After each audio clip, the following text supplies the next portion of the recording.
Right, so welcome to everybody. My name is Wendy Earle and I'm a convener of the Arts and Society Forum. And before this lockdown happened, this coronavirus pandemic disaster happened, I was running a series of tours, organising a series of tours that Dido Powell was leading around the London art galleries. And we had five, over the last 3 or 4 years, we've had 5 of these tours a year, and they've been hugely successful and popular for people who live in London. And we just thought we'd experiment with trying to put them online, given that it looks like this is going to go on for a little while. So we've organised 2 events for this year. And then if that works out and if it's popular, we will continue to organise some more events next year. So this one is called The Art of Collage, and Dido is going to talk about this over 2 presentations, one today and one on the 18th of November, and I'll put the Eventbrite booking form up for that shortly. Dido, if you don't know her, she is an artist and an art history teacher, and she is self-employed. So we know what's happening to self-employed people right now. So we've decided to charge for this event just to make sure Dido gets some remuneration from it, because it is a lot of work to put the whole thing together. And I think people who've seen Dido before, either in Battle of Ideas events or on the gallery tours or on a couple of Zoom sessions that she's done, will agree she's really well worth a lot more than £6 in my opinion, but still we'll leave it at that. Anyway, so that's the sort of brief introductions. I just wanted to say, okay, so what's going to happen, basically this format is that Dido will share her screen and she will talk for about 40 to 45 minutes. I'll interrupt her rudely around 40 minutes just to let her know that she's sort of like, running up to her limit. But we'll, after that, she will answer any questions and take any comments, and we can, have the discussion for another little while, depending on what people have to say. I was just thinking actually that the chat button might be quite good to use as you go along. Because Dido will be showing us quite a lot of pictures, and so if you have any specific questions about any of the pictures, perhaps flag them up on the chat button, and that means that we can maybe take the questions later and go back to the specific images and have a look at them. The other thing about knowing about the share screen is that when share screen comes up, you'll notice that on your left-hand side, I'll get this right, yeah, there is a kind of a column of images that are the other participants. You can minimize that to just a little bar by pressing the little buttons at the top of that column, and that means that you can see the full image without it being obliterated by anybody's visage. So, okay, so I think we'll get started now, and I'll hand over to Dido and she'll share screen. Let me just put on speaker view and pin her video. So that's Dido. Okay, Dido, you want to share your screen? There you go. Yep. All right. I'm going to start immediately with the first image. I decided to start in the present day, and I chose this painting because it's exhibited at the moment in the Royal Academy, and it was one of the first pictures that really struck me as I went in. And the shame of it is you can't see how large it is here. It's very big. And I was intrigued to find a figurative painting that was made up in part by collage. And often collage has been seen as a 20th century method of creating new art forms by taking materials from the outside world, cutting them up, sticking them on, and creating new relationships of depth and images that have tokens from the outside world that hint at a wider context than the painting itself. So I found it very interesting to see that this artist had used collage techniques within a figurative way of painting, within a domestic, tender scene of a woman leaning over and hugging a man. So first of all, what's striking about the work is actually you've got a variety of different methods of image making. So you've got you've got the flat background, and the background is shallow. It's bringing the background right forward to the viewer. You've got very specific sort of modern bamboo chairs, the table, the central pot with the flowers is also very specific. And then when you look harder, that has all been collaged.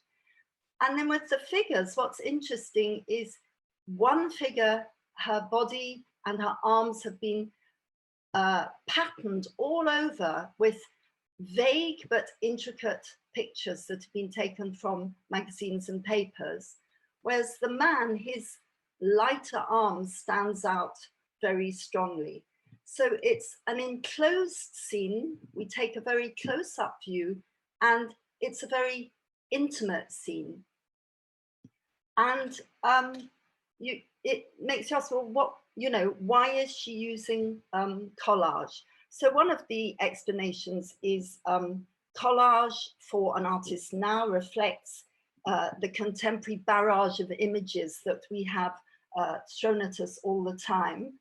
And it allows for a method of making connections between different ideas.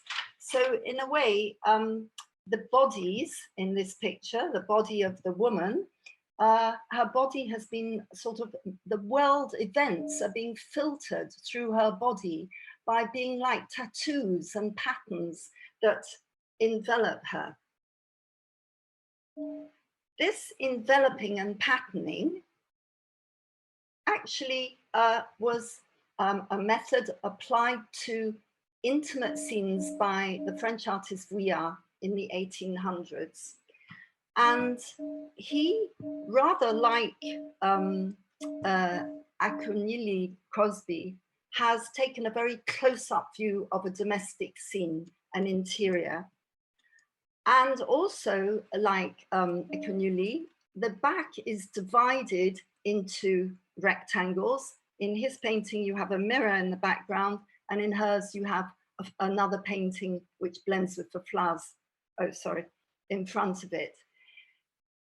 Each artist is balancing an idea of composition, pattern, surface, decoration, as well as trying to give a glance, a very close-up, almost peephole glance into an intimate setting. And Vuillard's intimate setting is interesting because the figures are very physically close, but psychologically disconnected. They're not engaging with each other. And he has chosen the domestic setting of his mother's dress shop, where he lived with his mother and his grandmother and the aunts, and there were rolls and rolls of colored fabric. And his paintings were very much based on sort of people being lost in the fabrics. And Akunyili has done something similar with her work. She's tried to sort of suggest much more than just the couples through this accumulation of images that have all been chosen for very personal reasons. And this is one part of collage that is often is not associated with modernism so much. Often collage is associated with more political and subversive statements. But if we look at detail of how the body has been built up, you can see that there are figures all over her arms, that the flowers on her dress are overlapping the collage that's underneath. So the whole process is a process of layering and building up connections. But with this layering, you also get hiding.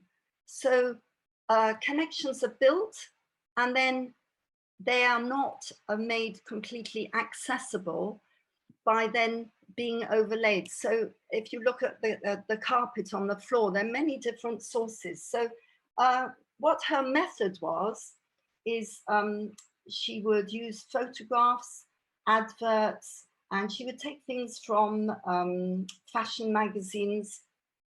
Her childhood was in Nigeria, and so she uses Nigerian fashion magazines, family pictures, school pictures. You see things like this, you know, a race at school.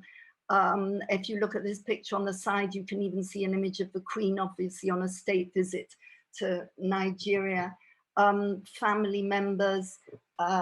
She'd cut out scenes from Nollywood films, that's the Nigerian equivalent of Bollywood films, and fashion magazines, and many images of the family. So she allied the photographic, this massive photographic imagery with her themes that were focused all around domestic situations, family gatherings, and transcultural daily life. So again, here you see some more sort of fashionable ones, but it's interesting as the feet. The man that she was holding on to is her husband, who's also an artist. Anyway, the feet, you then get a very sort of pop art, clear image of the trainer, whereas on her shoes still you see all the different objects and photos. So she said that when you're creating a picture, you make a fiction that can be true, and that she would create it through layers, letting the materials and the subject layer and blend into each other.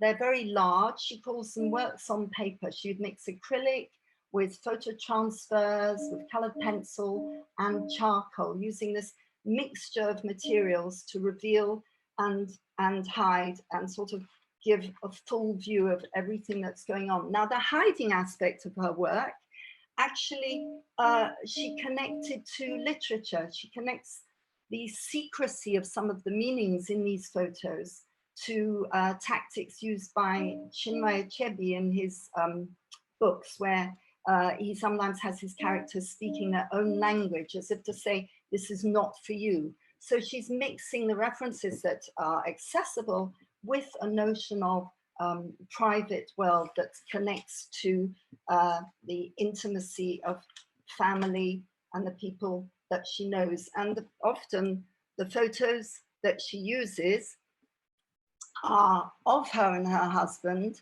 and she will sometimes put different heads on the bodies. So she uses herself, she uses her family gatherings, she uses everything around her to create these images. So events in the world are filtered through the marks on the bodies and the layering and the secret meanings.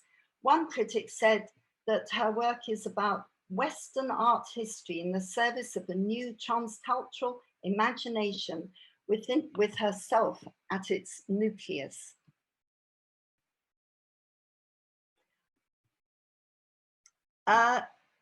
Collage is a very democratic way of creating artworks. And Dickens, Charles Dickens, and the actor Macready, they made this screen together.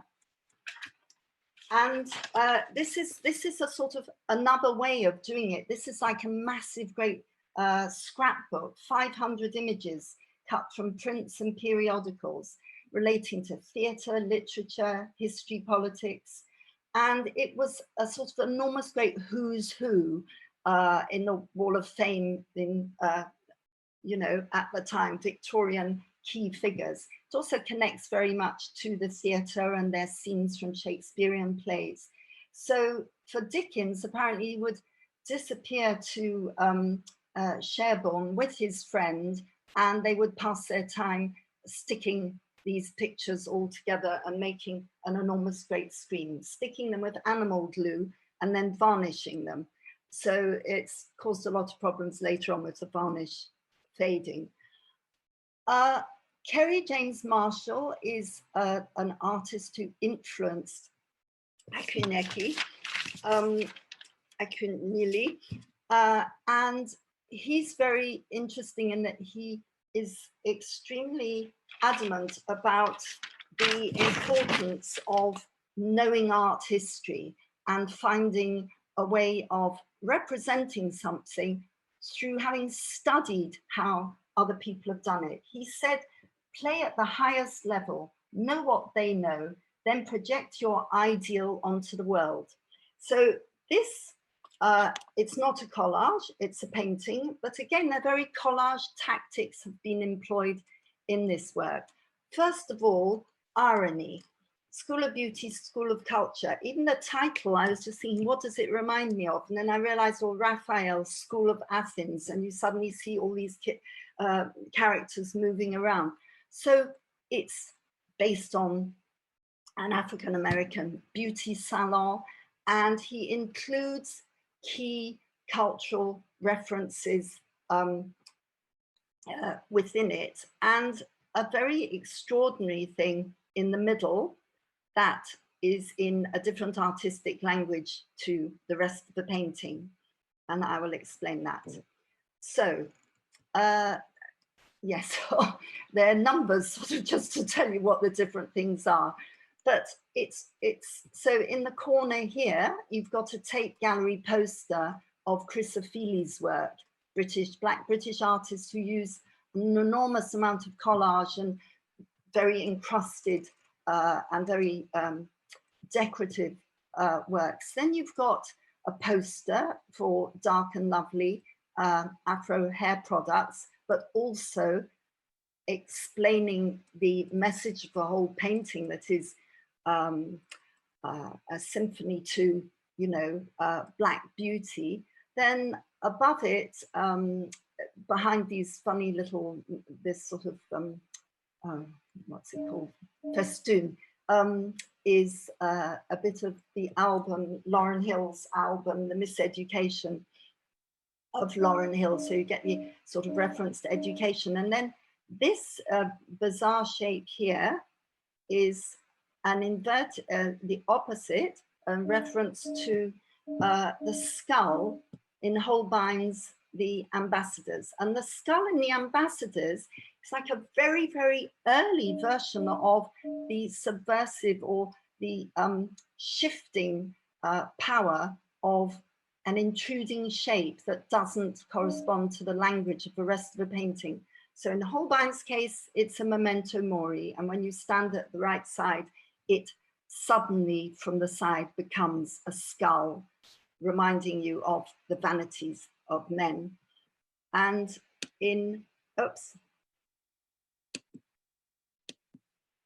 in Kerry James Marshall's painting, the inverted image is an image of Sleeping Beauty. So he's making a comment on the image of the blonde beauty casting a shadow over the scene of Black beauty. So he likes these sort of ironic, these little ironic edges. So it's functioning in the way that a collage element might function as a token that adds another meaning. And then all these images in the background, they emphasize the surface and they're applied, you know, in a sort of collage paste way. I was surprised to find that the collage idea had been explored so early on. Unknown artist Trompe. Trompe is when you make something seem so real and tangible and three-dimensional that you fool people. So it's a sort of act of trickery. And the act of trickery is something very key to collage. So I suppose this is the ultimate way of showing you can show depth, is to try and create a feeling of depth and one thing being on top of another with flat shapes. And then also squeezing together a vast amount of content, maps, folk art, prints of actual pictures, cards. And the playing card here is significant because this is a sort of token that becomes very key in Cubist collage. Which leads us on to Picasso. So art historically, this is often referred to as the first actual collage in painting. And it then is the sort of, the whole category of collage becomes absorbed into notions of modernity and into the 20th century. But if I just analyze this first of all to say, well, what was so special? Well, immediately there are two things that strike one that are not what you normally see when you go into a museum and you look at a painting. An oval canvas with a piece of rope around the edge of it. The rope around the edge denies the grandeur that a beautiful gold frame would give to a painting, that accentuates and sort of gives authority to the amount of money that the painting will ultimately be worth. So you have the rope around an oval shape, and it looks as though it's around a painting, and the picture underneath is extending a bit through. But then at the same time, if you look at the round shape, you're looking on top of a table. So you're then looking onto, yeah, right down onto a table. You're being given two completely different views. And then on the table, you have this chair caning. Well, again, if that really was a bit of a chair, what's it doing sort of in the table? But you've got a double bluff. The chair caning is not a piece of chair caning that's been cut and put in. It's a bit of oilcloth, a pattern imitating chair caning. So you've got a game of imitation and double bluff. So the oilcloth is imitating chair caning, double bluff. The rope is imitating a frame, but there's a further bluff on that in that many picture frames, there were picture frames actually designed in a rope pattern. And, you know, that rope pattern was one that was often used. So you've got this sort of playing with shapes. And then within the work, one of the key things here are three letters, J-O-U. Now, by this time, Picasso had cut out pieces of newspaper and had used them in his works and had exploited the writing. He had used the content of whichever article he'd cut the newspaper out of and played with words. So if you look at the shapes here, you'll see some curves, you'll see some straight lines, you'll see some circles. And you imagine it's a table, still life with chair caning. So these are actually circles and shapes that relate to bottles. And the notion is a bottle, because you see it from one view, it doesn't mean the back doesn't exist. Picasso is taking the idea that actually if you look down into a bottle, you'll see a circle. If you look at the side, you'll see that side, but it doesn't mean the other side doesn't exist. So it's as if he is filtering and taking information from multiple sightings, simultaneously clicking them together and fracturing them, breaking them up and reconstituting them together into new realities that speak about all the different angles and aspects of an object. And just as he has broken up the objects, he's broken up this word J-O-U, which is short for journal, newspaper. So even words are submitted to the same fracturing process as the images themselves. And here you have something that looks as though it is a bit trompe-l'oeil. It's coming out at you through the painting, and this is a sort of pipe coming out at you, while the you hides behind it, as if this you could turn around. So he's playing with space. He's creating new spaces, but the collage element, the inclusion of materials from the outside world, serve three purposes. One, to emphasize a new layer of space within a picture, because you literally stuck it on, so possibly you're creating a new layer, which immediately then is contradicted by the fact that he's then put paint over that layer. So these are paradoxical relationships. But also it's bringing in cheap materials is a sort of one in the eye for the art world and how we put value on a painting. And also it relates to his own particular life, which is going to the cafes. And in many of the cafes at this time, the poorer cafes had free newspapers because lots of people couldn't buy newspapers. And also at that time, newspaper production had increased drastically. So it's the inclusion of democratic materials to speak about new realities and democratic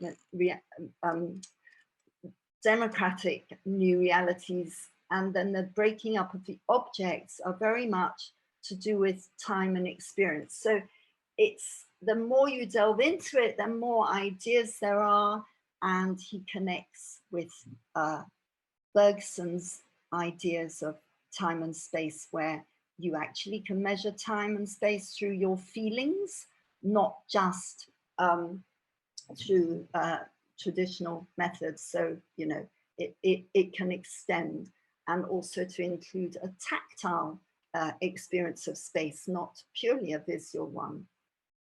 Juan, also a cubist, he's often known more for doing more decorative cubist pictures. And in this one already you have some very sort of more ample and seductive shapes, more circles, which are the sort of rounder, more human type of shapes.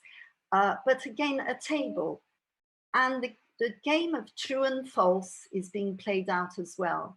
So this is one of the key things that collage allows for. It allows for a game of hide and seek, of true and false, of artifice, reality, and creating new connections and allowing people to engage very actively in the process of trying to work their way through the spaces. But he's often considered the more decorative of the two. But he uses wood grain paper.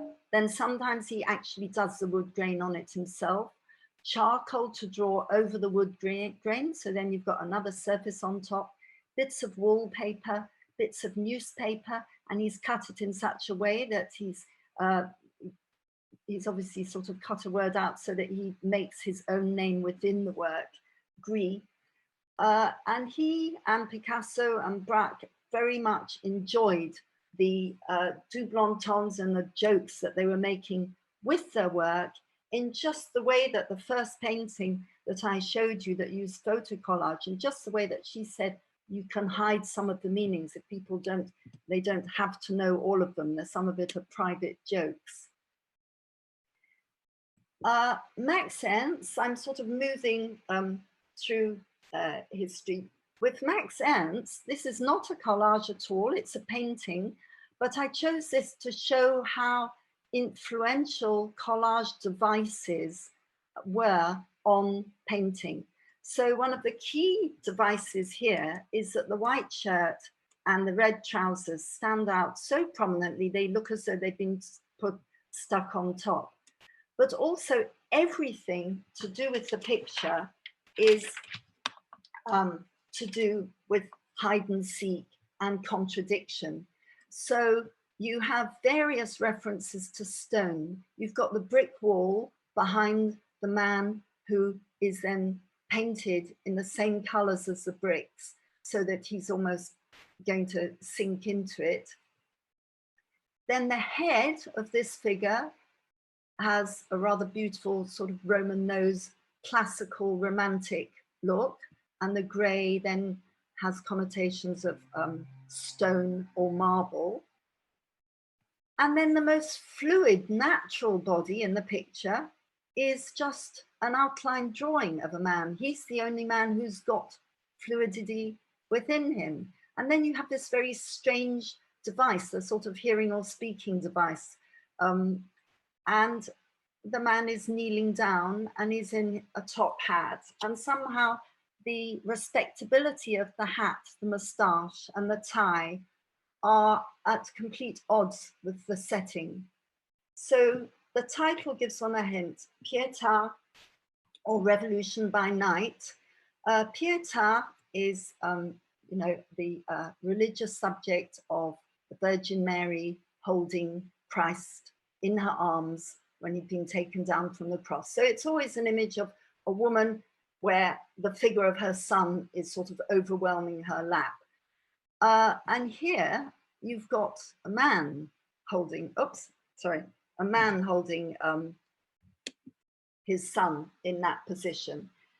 Maxence was a surrealist, and he was also very interested in sort of expelling his bourgeois upbringing and Victorian morality. And he's dealing with sort of an idea of a reverse Oedipal complex. It sounds quite complicated, but basically the surrealists, in rejecting conventional logic, were searching for alternative forms of logic and believed that the logical connections made in our unconscious are actually more profound than our conscious actions. And through studying the unconscious, André Breton, founder of Surrealism, introduced the Surrealists to the works of Freud. And Maxence actually got hold of a case study. He read some of Freud's case studies.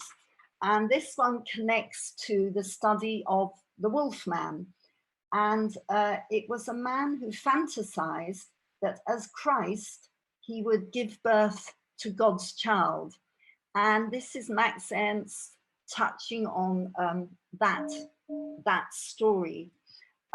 What he's done is he's inverted the Oedipal complex. He's put a very feminine looking male in the arms of the father figure, as an inverted Oedipal complex and playing on a homosexual subtext.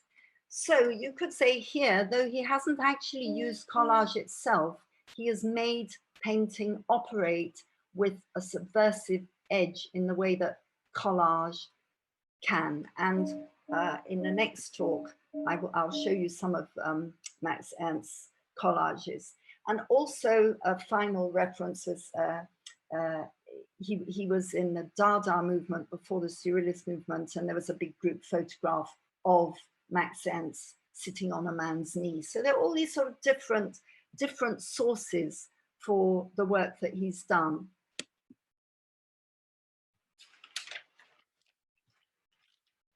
Moving on, an artist who many feel should have been one of the most famous artists of the 1960s, and he is very famous, is Rauschenberg. And he had, again, he introduced completely new elements to the incorporation of collage into painting, into sculpture. So he sort of works with the basic idea that in collage, you're taking materials from the outside world, you're just taking ordinary things from real life, and you are putting them into the artwork to add another dimension of reality and commentary and physical space and surface pattern. Rauschenberg's famous phrase was that he was acting in the gap between art and life. He was very anti-elite notions of fine art, and he called his paintings combine paintings and combine objects. So in this particular one, he has done a photo montage. He's used silk screen stencils that have been stencils onto the canvas. So you still get this amazing grain coming through. And rather like the first image I showed you, a whole mixture of different photographs from different subjects. And he was very clear in saying that objects are objects, things are things, they're there. You know, you don't have to, they're not necessarily symbolic. He says he's offering life, and it's for you to interpret the life that he's offering as art. And he's posing questions, and he doesn't want the work to be static. He wants it to live in the present. That's the other thing. So with this picture, you have Buffalo 2, you have Kennedy squashed into, really quite squashed into the corner, like a sort of static transmission.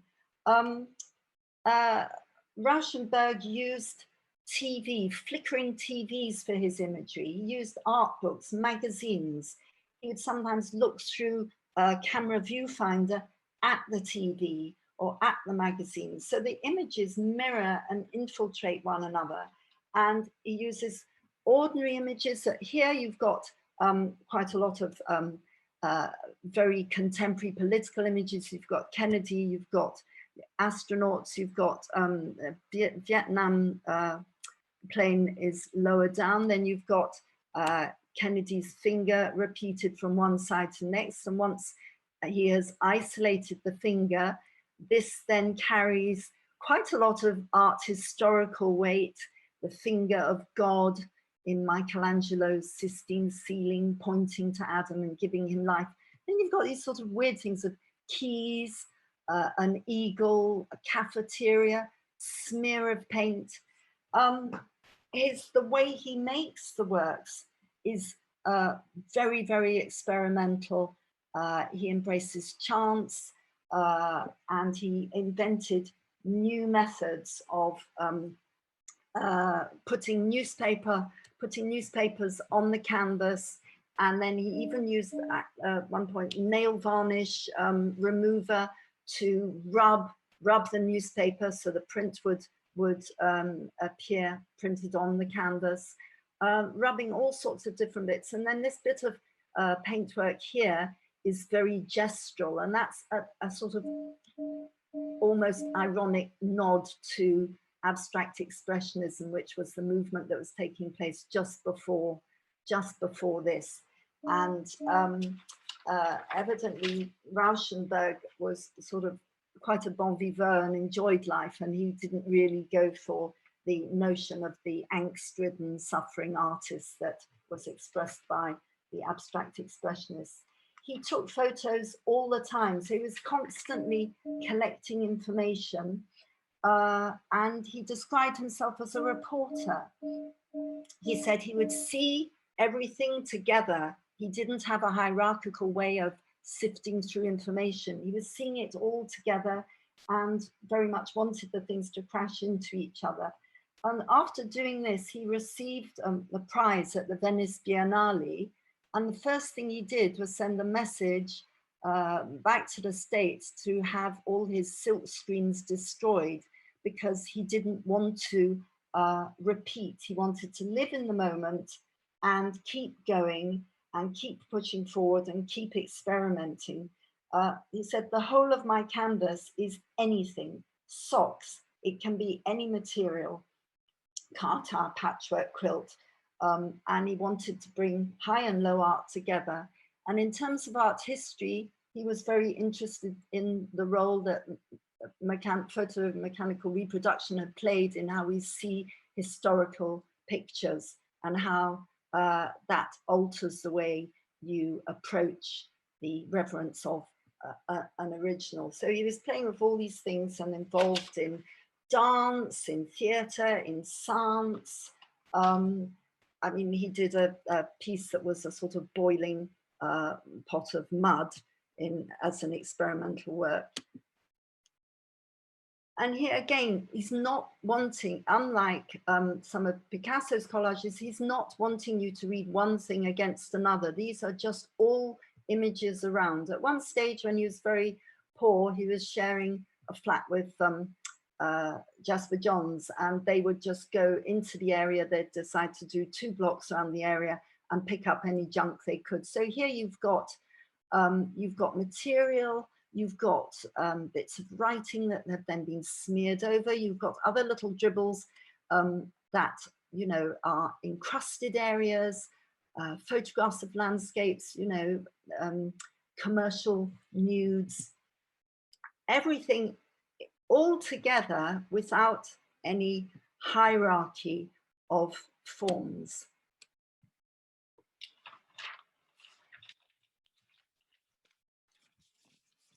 Caulfield is a British artist, and again, he doesn't use collage, but I chose him because he does reflect those practices.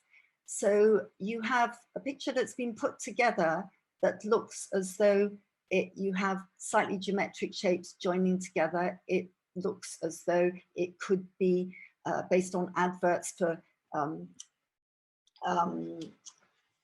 70s wallpaper. It's called Town and Country, and you have pattern and color and image, and the forest view in the center is really out of sync with the patterning around it. And possibly this is from a sort of taken from a blurred photograph, and the edges suggest it might have actually been a mural at one stage. So he uses, he works in a way similar to collage in that he uses old books of interior design, photos, postcards, and he tries to make his painting look as flat as if it is a silkscreen print. He's also playing the game of hide and seek, and incidentally, Juan was one of his favorite artists. Here, in this interior with a picture, he's playing with light and shade, and he's using light to create mood, and the shadows become objects. So the shadow under this painting here is almost as strong as, well, in fact, it's stronger than the painting itself. And he's put together the whole thing in blocks. And this element within the painting is a proper collage imitation. You've got the idea of wallpaper, light being a positive angular shape, and then a bit of witticism, you know, a bit of irony and light where you have the single candle. So you're playing with the source of light. Is this natural light? Is this electric light? Is against the more spiritual light of a candle in a painting, which in still lives, Dutch still lives traditionally would be a sign for the passing life. The further the candle went down, it would be a reference to the passing of a life. That he was very influenced by collage. Then you have Hockney,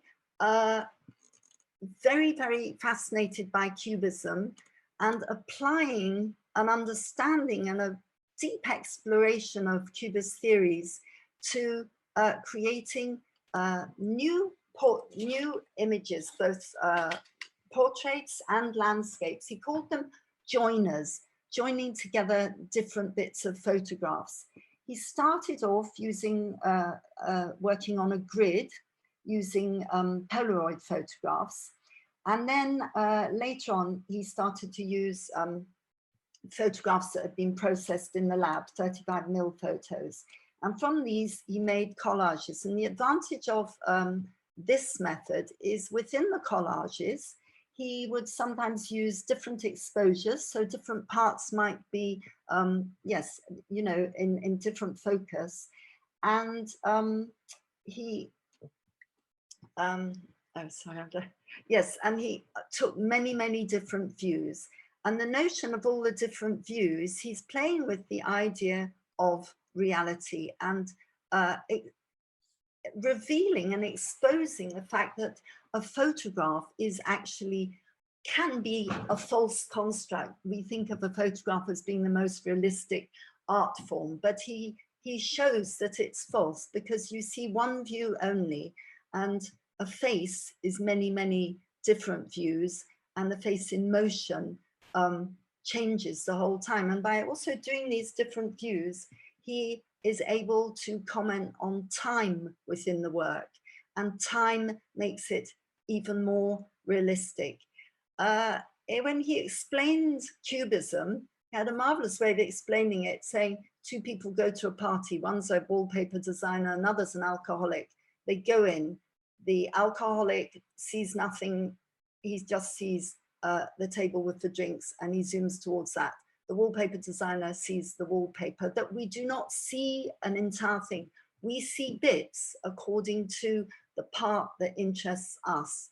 And so this is his construction of what he feels is actually a much more realistic picture, where you try and capture the notion of time appearing, and you expose the fact that space is an illusion. You show aspects of it.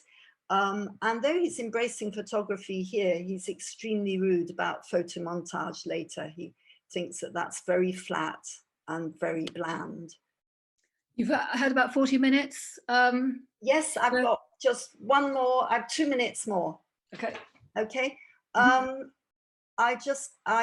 the next presentation, I'll be looking at photomontage much more closely.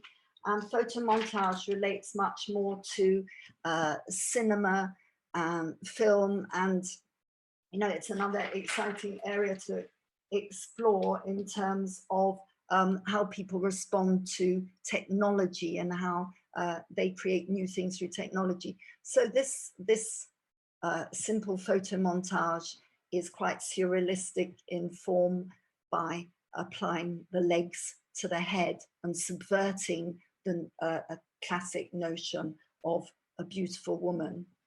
Finally, I'm ending with a collage that was also in the Royal Academy, the Royal Academy Summer Exhibition. And the artist here, she says she's working with collage to undo the gendered and racist gaze. So she gets lots of archival material, old photographs, chops them up, rearranges them, tries to cut through narratives. She says that she was influenced by the writer Dubois and his ideas on double consciousness, written in The Souls of Black Folk, where he explains the theory of looking at yourself through the eyes of others.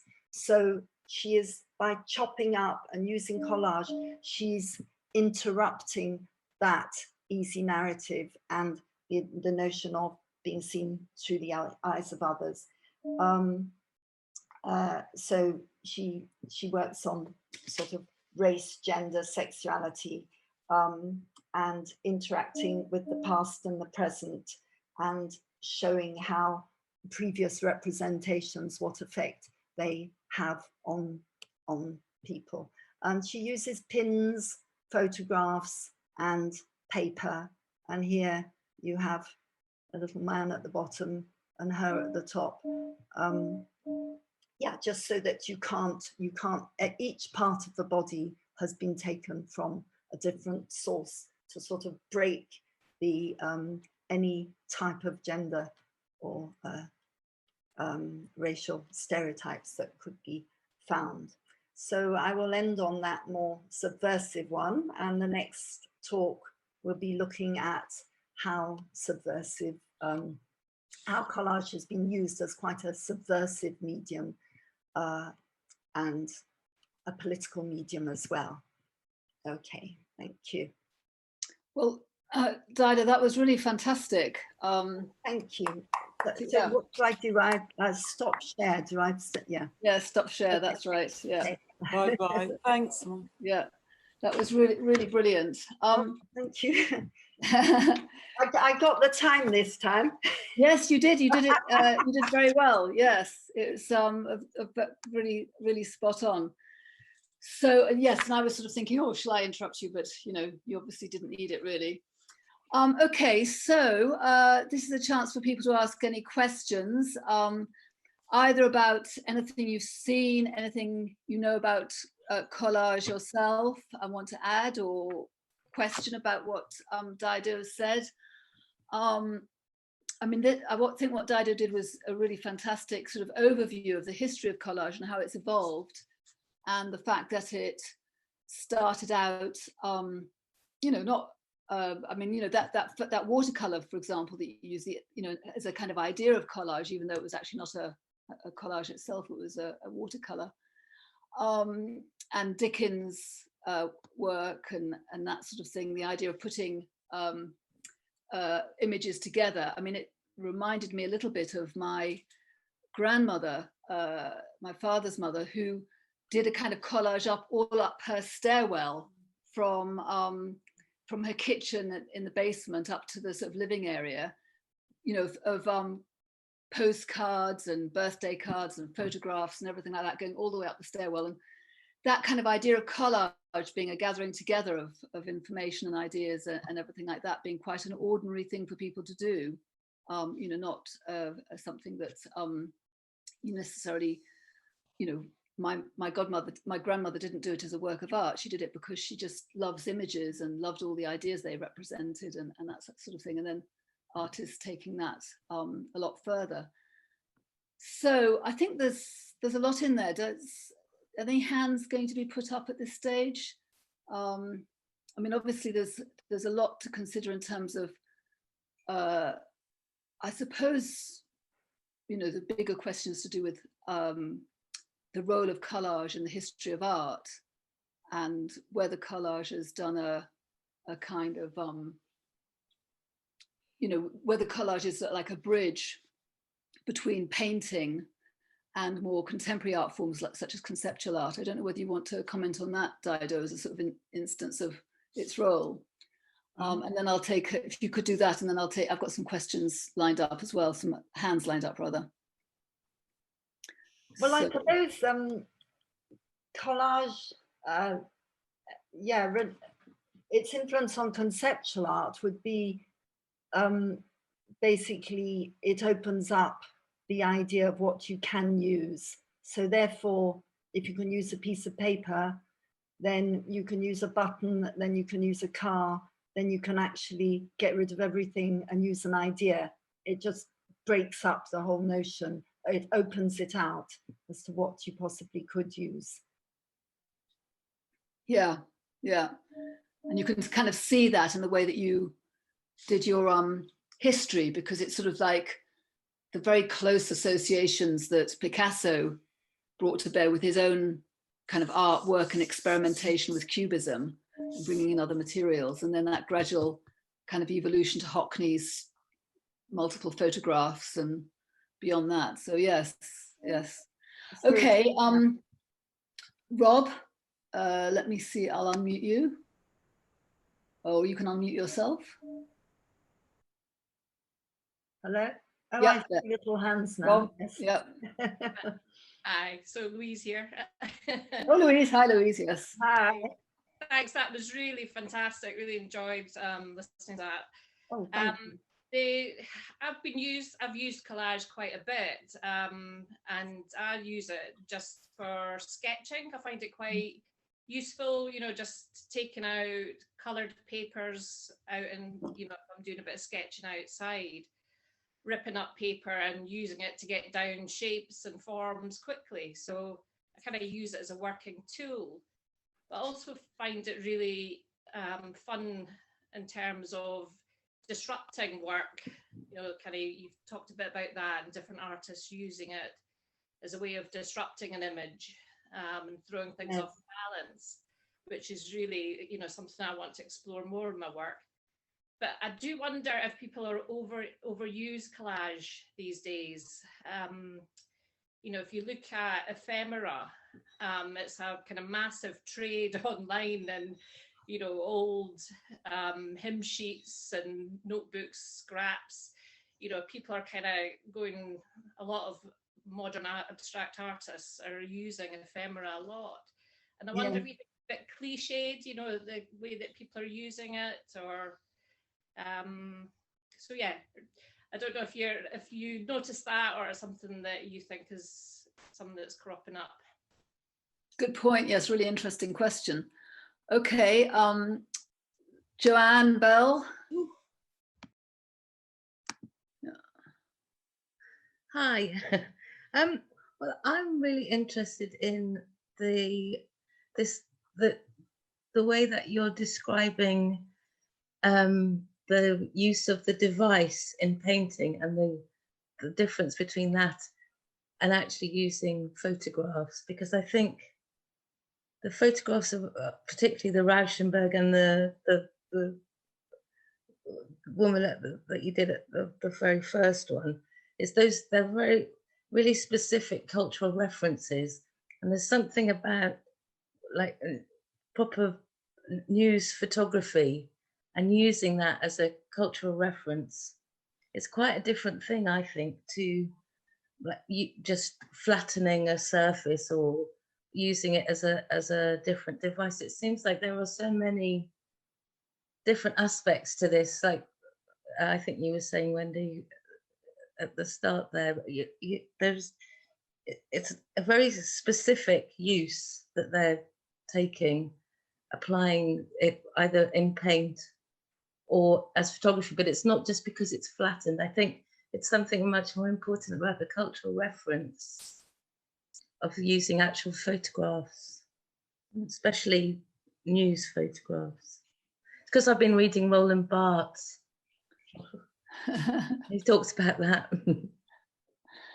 Okay, interesting. Yes, no, I think that's an interesting point about the kind of explicit versus the implicit as well. I think that kind of picks up a bit on Dido's point about the hidden and the obvious, you know, the show and the hidden.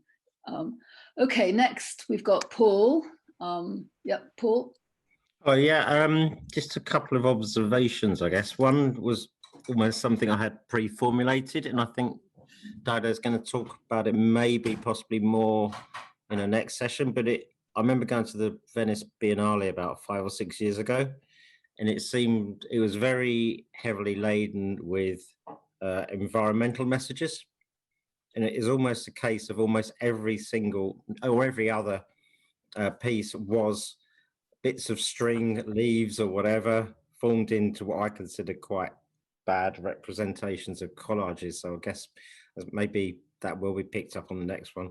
But the second thing that is more almost an impression from this, lots of the images reminded me of happened to be the Burrell collection in Glasgow, and I was taken on a tour of medieval tapestries, and it seemed to have it, which again were things I hadn't shown any interest in, but when they were explained to me more, there seemed to be similar levels of hidden messages in there. I remember one example, it was a dog's nose pointing at a particular thing. I don't know if it was some hay or something like that, but it just seemed almost a similar concept. There was just lots of messages being formulated from these tapestries, which just weren't obvious, I guess. So I don't know if it's just me conflating two things together or whatever, but I'd just be interested to know if you kind of saw any connection between that from something 500 or 600 years ago. Oh, that's a really interesting point. Yes, that thing about kind of symbolism, I suppose. You know, a lot of medieval and Renaissance art relies very heavily on symbolism as to get their message across, which is one of the reasons why they're often quite difficult to read today, because we don't understand the religious symbolism, for example. Yeah, thought-provoking. Okay, Jenny Cunningham, unmuting or unmute yourself. Yeah. Hi. Thank you, Dido. The art ignoramuses amongst us are always so enthused once we've heard you talking. It was interesting, Wendy, talking about her grand's pictures all up and down the wall. I suppose one of the first collages I ever got to know were those old family trees. You must have seen them, where you put the little, you know, photographs in the little bubbles around. And then you took them out years and years after they were actually made.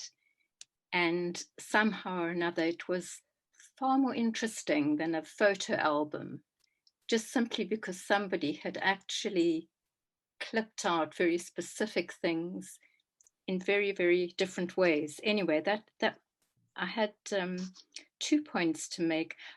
One, a question, sorry.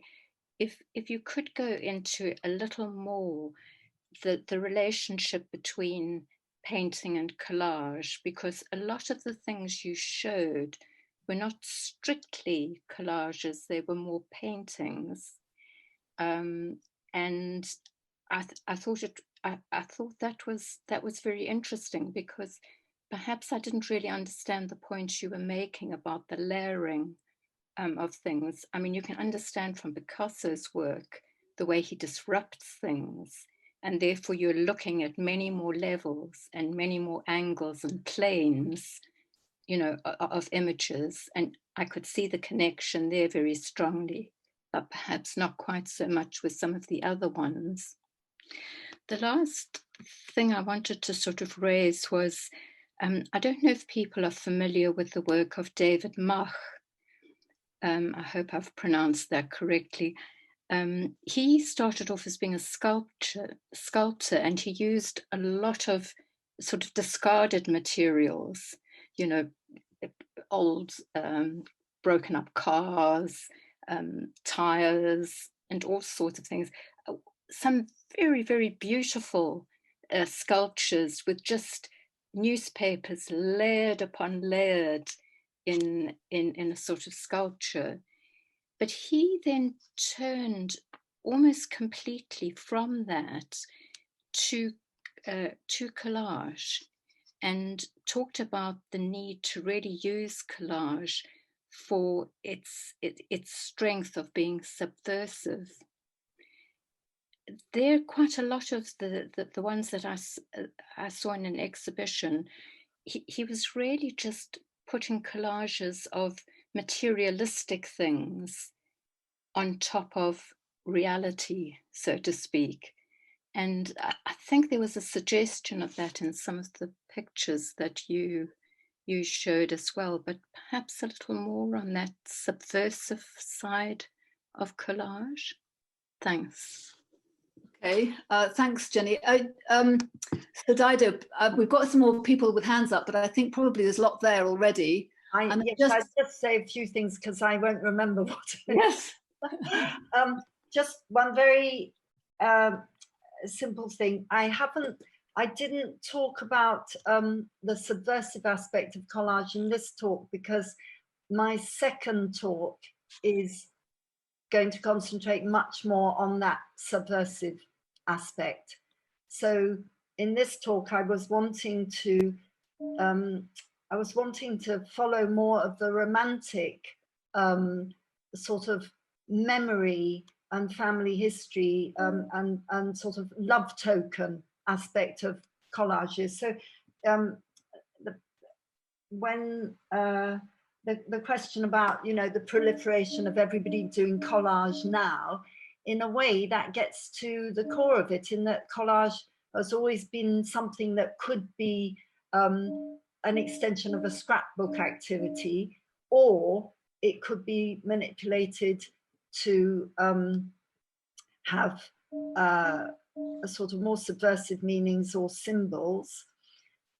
And then the layering, when I was talking about the layering, I think I was talking about both the interaction between the layering of physical photographs, where you get one overlapping another, but also the layering of meanings. So I'm meant to say that all those, you know, in the first painting we looked at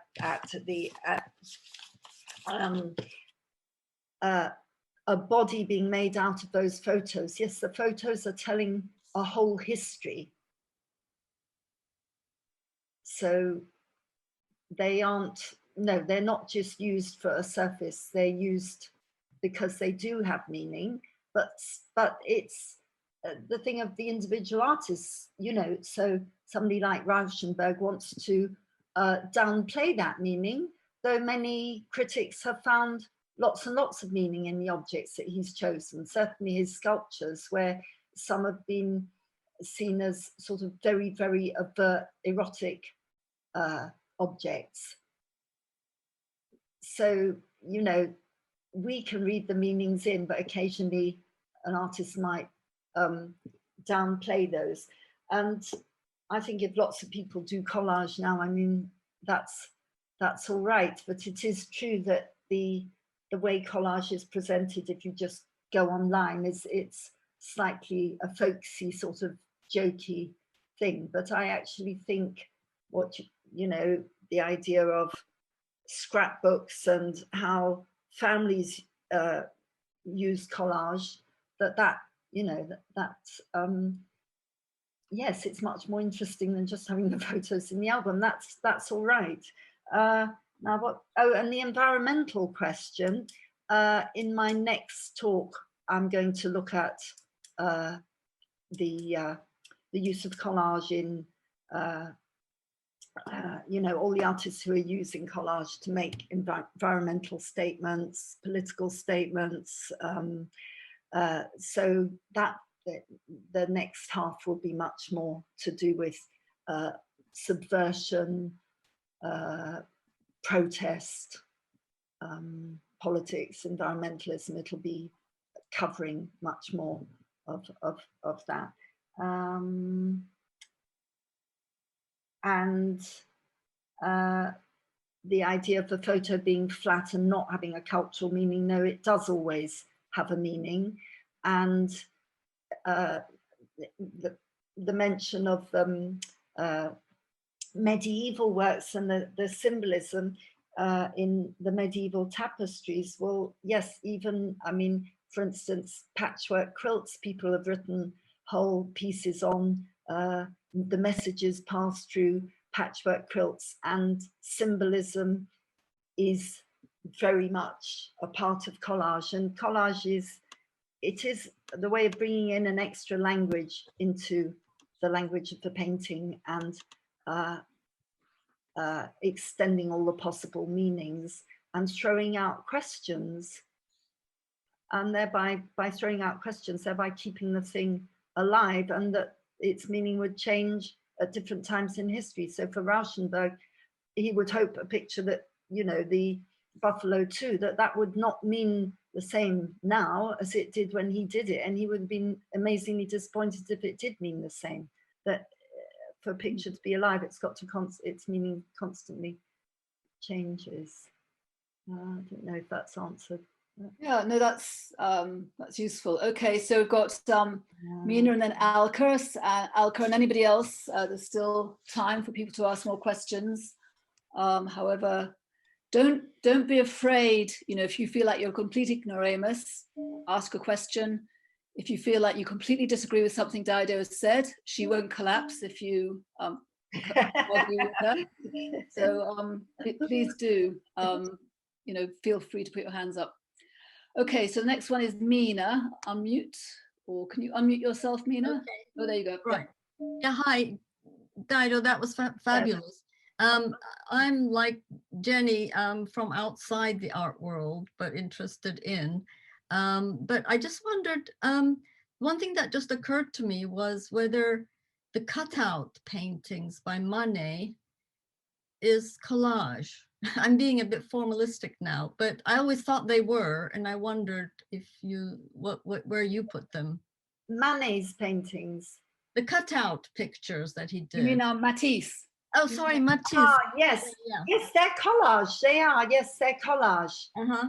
Yes, they are collage. But Do you want to come back to that? okay, And I'll come back to. I'll explain. Yeah, I'll come back to that. No layering. No. I wish I'd never said layering. okay, and now Alka. Yeah, hang on, sorry. Unmute yourself. Did I mute you? Okay.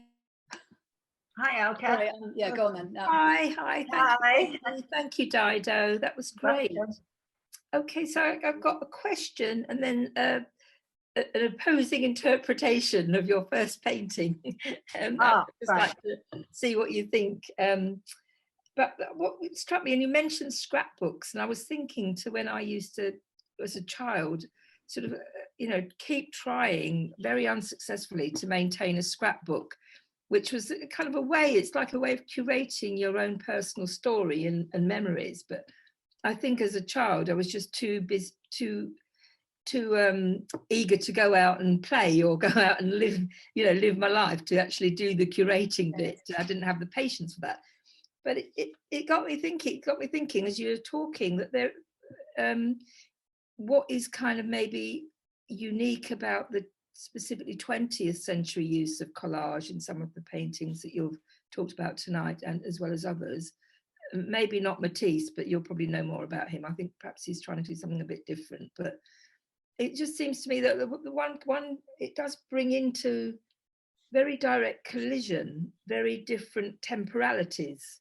You have the objects of everyday life and culture that are meant to, they kind of speak to an impermanence and a transitoriness. They're not meant to last, whereas you think of art as sort of seeking to transcend that impermanence and strive for something lasting. So in that sense, I wondered if the kind of bringing together of the two in modern artworks of the 20th century speaks to something in the cultural moment of modernity, something quite sort of structural or foundational. I just wondered what you thought of that. And then on the first painting, I mean, it's a scene of intimacy, but I found it really disconcerting. It really discombobulated me. I And would have said even more so than the Vuillard, the psychological distance with the Vuillard, I can handle. Yes. But this one was just like, I mean, there's the fact that her body is written over by text, as are the other decorative, the furniture in the room. So it's like, is there an equivalence being made between her body and the furniture? The only kind of solidly painted things, even though they seem very alienated and estranged, the floor and the walls and the man's body, as you pointed out. And then what are the heads doing? I mean, it looks like she could be eating his head off. I mean, I wanted to talk about that, but I thought that I was going too much off on the tangent. But you've absolutely, there is a sinister side to that picture, and you've said it. Yes. Oh, all right. So I'm so glad you share that interpretation. There is a sinister side to it, and I can talk more about that and how. Yeah. Okay. Thanks, Dido. Okay. So currently I don't have any other hands up. So what I could do is I'll ask Dido just to respond about the Matisse and anything more she wants to say. Okay.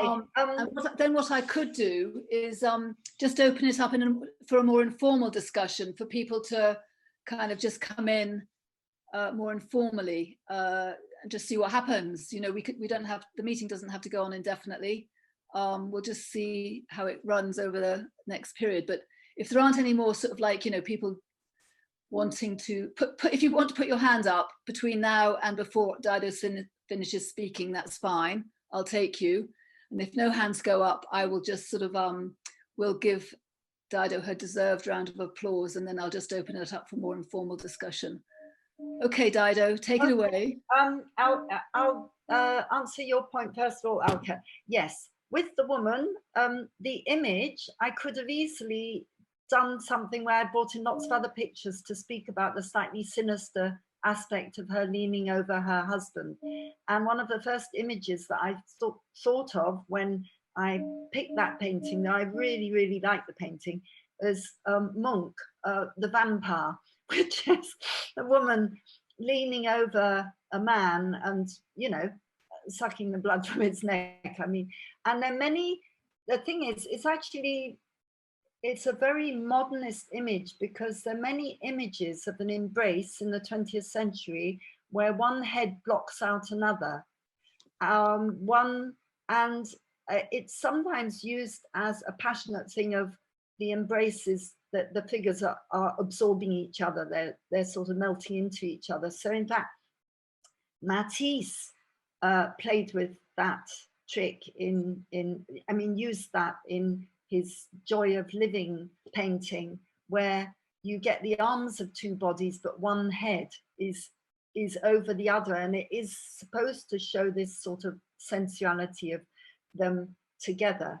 But there are lots of other ones. There's actually another thing that was a bit threatening about the picture is you see her fist resting on his shoulder, and there are lots of modern works. There are even video pieces. There's a piece by, oh gosh, I think it's Gillian Waring, of a mother and a daughter. I might have got where it looks like you're having an embrace, and it ends up being the mother sort of trying to not strangle the daughter, but you know, it turns into something quite violent.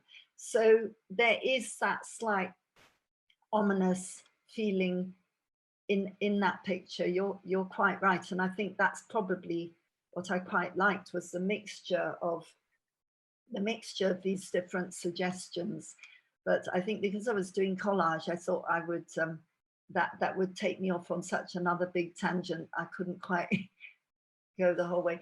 And then Nina, for Matisse, he did do collages. They were called his cutouts, and he did them for chapels and in his paintings. And he started doing these cutouts when he was ill in bed and he couldn't paint, and he got assistants to help him. But he had, I'm just demonstrated, his big idea with his cutouts that was very different from collage. He wasn't trying to oppose things, he was trying to get things to join. But in cutting, so if I just show, in doing this, you know, cutting into a piece of paper, he felt he was getting rid of the distinction between sculpture and drawing, because he's sculpting sort of in air. The scissors are creating the form. So that was the big thing about his collage cutouts, is he was harmonizing, but mainly the scissors were the drawn line, so that the scissors were carving and the line was drawing, and he was bringing the two together. That was his big aim. Yeah, that's what he was doing. Okay, all right, Dido, that was an absolutely fantastic tour de force. I have to say, I just learned so much from it. I really enjoyed it, and thank you very, very much. I'm really looking forward to your next talk. So can we give her all a big round of applause? Thank you, everyone. It would be lovely to see you all in the flesh, but there we go. Yes, there we go. So I'm leaving. Let's hope it won't be too long. Let's hope not. Yeah, yeah. So I'm leaving it open for people to kind of just, you know, jump in. Some quite interesting points in the chat. There's a link to Kimberly has put up a link to the David Mach, and made a comment about other bodies. Hannah Hoch. Yes, that's actually interesting. So yeah, do feel like you can contribute or just add something to the chat, and we'll if not, just look out for the next Eventbrite, which is on November the 18th, and I'll put the event information up about that tomorrow. So yeah, thank you all for coming.